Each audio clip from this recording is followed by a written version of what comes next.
Ndugu yangu Mwambino, unanisikitisha sana. Usiku wa jana umeonekana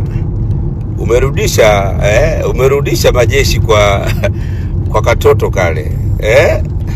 Unamchanganya mtoto wa Kizanzibari sasa. Mara umeenda kwa yule mtoto, mara unarudi kwa huyu mdogo wangu. Hakuna alofanikiwa kwa zinaa Mwambino. Hakuna alofanikiwa kwa zinaa. Moja kati ya vitu vitakufanya uwe masikini Mwambino, nisikilize. Moja kati ya kitu kitakufanya uwe masikini Mwambino ni zinaa. Hakuna mzinifu ambaye alifanikiwa kwenye maisha. Mimi hapa ninayekwambia, mimi ni kaka yako, nimekuzidi kila kitu. Hakuna aliyefanikiwa kwa zinaa. Fuatilia maisha ya kaumu Luthi. Mungu aliinua ile nchi, kizazi kile akakipindua kichwa chini miguu juu.